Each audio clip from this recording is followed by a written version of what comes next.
विश्रुतचरितम् महाकवि दंडी विरचितम् बीए पाठ तृतीय का अगला गद्यावतरण इस प्रकार है। अष्टमे पुरोहितादयो अभ्यैतैनमाहु अध्यदृष्टो स्वप्नः दुस्स्थाग्रहा शकुनानि चाशुभानि शान्तये क्रियन्तां सर्वम् अस्तु सौवर्ण्यमेव ओम साधनम् एवं सती कर्म गुणवद भवति ब्रह्मा कल्पा इमे ब्राह्मणा कृते में भी स्वयत्ययनं कल्याणतरं भवति ते चामी कष्टदारिद्र्या बहपत्या यज्वानो वीर्यवन्तस् चाध्यप्य प्राप्त प्रतिग्रहा दत्तचभ्यं स्वर्गमायुष्मृष्टानाशनं च भवति इति बहुबहुदापयित्वा तन्मुखेन स्वयमुपांशुं वक्ष्यन्ति तदेव महर्षीन् समविहित सुखलेशमया सबहुलं विरलकदर्थनं च नैतो यज्ञस्यास्तां चक्रवर्तिता स्वमण्डला मात्रमपि दुराक्षं भवेत् शास्त्र समज्ञातो हि जन्मभूमि लक्ष्म्या यावता च नयन बिना यापि लोकयात्रा से लोकतः एव सिद्ध न अत्र शास्त्रे अर्थ स्तनं दयो अपि हि तस्थैरूपाय स्तनपानं जनन्या लिप्सते तदपादिष्याति अन्यत्रानुभूयन्तां यथेष्ट इंद्रिय सुखानि। अर्थात आठवें पहर में पुरोहित आदि उसके राजा के पास आकर कहते हैं, आज मैंने एक बड़ा खराब स्वप्न देखा है। इस समय नक्षत्र बुरे पड़े हैं और शकुन भी अशुभ हैं, अतः यज्ञ इत्यादि के द्वारा इनका शमन किया जाना चाहिए। होम यज्ञ की संपूर्ण सामग्री स्वर्ण की होनी चाहिए। ऐसा होने पर कामफल सार्थक हुआ करता है। ये ब्राह्मण ब्रह्मा के सदृश हैं, इनके द्वारा किया गया स्वतः बड़ा कल्याणकारी होगा। ये कष्ट और दरिद्रता का अनुभव कर रहे हैं। ये अनेक बाल बच्चों वाले यज्ञ करने वाले बड़े पराक्रमी हैं तथा इन्होंने आज तक दान भी किसी से नहीं लिया है। इनको दिया हुआ दान स्वर्ग प्रदाता, आयुर्वर्धक और अरिष्टि दुर्भाग्य नाशक होता है। इस प्रकार कहकर बहुत सा दंड लाकर उनके द्वारा स्वयं ही एकांत में खा जाया करते हैं। तब इस प्रकार रात दिन थोड़ा तनिक भी दुख प्राप्त किए बिना क्लेशों, मुसीबतों अथवा परेशानियों से परिपूर्ण से भरा हुआ सतत कष्टों से युक्त जीवन को व्यतीत करने वाले नीतिज्ञ राजा की चक्रवर्तिता तो दूर रही, उस बेचारे राजा के लिए तो अपने राज्य की ही रक्षा करना कठिन हो जाता है। शास्त्रज्ञ नामक प्रसिद्ध पुरुष जो भी शास्त्रानुसार परामर्श देते हैं, जो कुछ भी राजा का सम्मान करते हैं, जो भी प्रिय वचन बोलता है, चिकनी चुपड़ी बातें बनाते हैं, ये सब कार्य उन भोले भाले राजाओं को ठगने के लिए होता है। अतएव उन पर विश्वास नहीं होता। अपने ऊपर लोगों का विश्वास न होना अलक्ष्मी दरिद्रता की जन्मभूमि है। अर्थात जहाँ विश्वास नहीं रहता वहाँ दारिद्र्य का आगमन अनिवार्य हो जाता है। जितनी नीति के बिना जीविका लोक यात्रा नहीं चल पाया करती, उतनी नीति तो संसार से ही ज्ञात हो जाती है। उसके लिए शास्त्र से क्या प्रयोजन, अर्थात शास्त्र पढ़ने की कोई आवश्यकता नहीं हुआ करती है।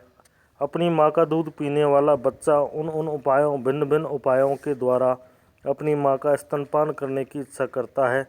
अतः अनियंत्रण अत्यधिक कष्टों परेशानियों का त्याग कर अपनी इच्छानुसार इंद्रिय जनित सुखों को भोगिए, अनुभव कीजिए।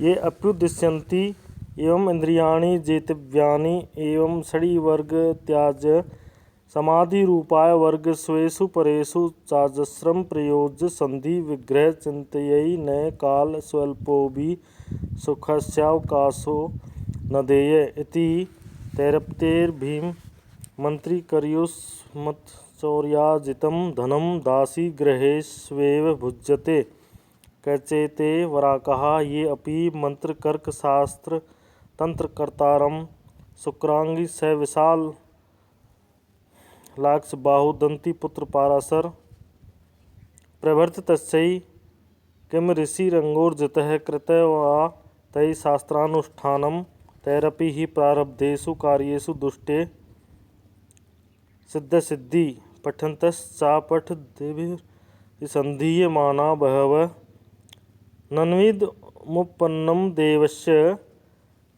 यदुतसर्वलोकस्य बन्धः जाति आयातयामं वै दर्शनीयं वपुः अपरिमाणा विभूति तत्सर्वं सर्वाविश्वासहेतुना सुख उपभोगप्रतिबन्धिना बहुमार्गविकल्पानात्सर्वकार्येषु मुक्तसंशयेन तन्त्रावापैनैव मा कृथा वृथा सन्ति हि ते दन्तीनां 10 सहस्राणि हरणां लक्षत्रयम् अनन्तं च पदातम् अपि च पूर्णान्वयेव हेमरत्नैः कोशगृहाणि सर्वश्चैव जीवलोक समग्रमपि युगसहस्रं भुञ्जानो न ते कोष्ठागाराणि रेचिष्यति किमिदं पर्याप्तं यदन्यार्जितायास क्रियते जीवितं हि नाम जन्मवृता चतुपञ्चाप्यहानि तत्रापि भोगभोग्यमल्पमापं वयखण्डम्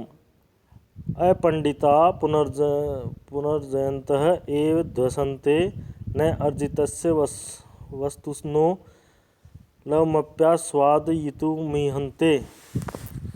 अर्थात जो व्यक्ति राजा को ऐसा उपदेश देता है, इस भांति इंद्रियों पर विजय प्राप्त की जानी चाहिए, इस भांति 6 शत्रुओं काम क्रोध आदि को त्यागना चाहिए, साम आदि साम दंड भेद उपायों का प्रयोग अपने शत्रु पक्ष के लोगों पर निरंतर किया जाना चाहिए, संधि और विग्रह की चिंता में ही समय बिताना चाहिए, तनिक सा क्षण मात्र भी सुख को अवकाश नहीं दिया जाना चाहिए। ऐसे उन बगला सदृश मंत्रियों द्वारा आपके द्वारा चोरी द्वारा पैदा किया गया हुआ धन वैश्याओं के घरों में ही भोगा जाया करता है।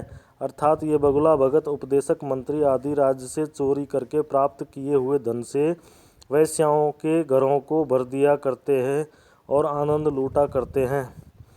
अब ये बेचारे क्या हैं? और ये नीति शास्त्रकार, तंत्र शास्त्रकार शुक्राचार्य, अंगिरस, विशालाक्ष, बाहुदंती पुत्र पाराशर इत्यादि थे। क्या इन लोगों के द्वारा 6 शत्रुओं काम क्रोध लोभ मोह मद मत्सर पर विजय प्राप्त कर ली थी? क्या उनके द्वारा शास्त्र का अनुष्ठान किया गया था? अर्थात क्या वे लोग शास्त्रानुसार चलते थे?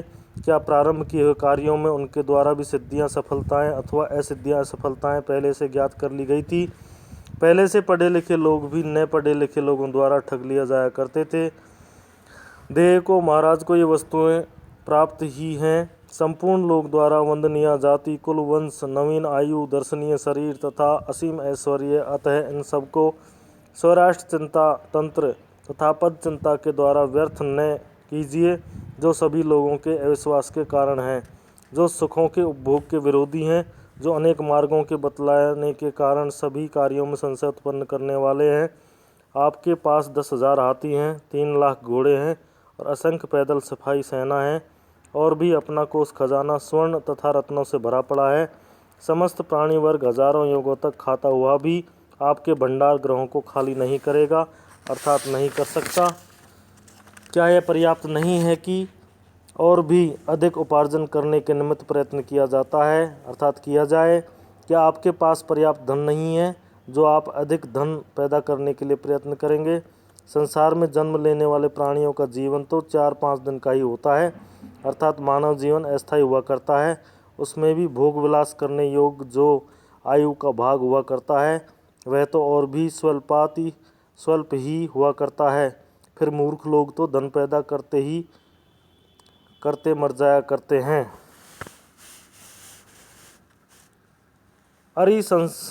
अरिषड्वर्ग 6 शत्रुओं का समूह। ये 6 शत्रु हैं काम क्रोध लोभ मोह मद मत्सर। ये 6 मानव के आंतरिक परम शत्रु हैं।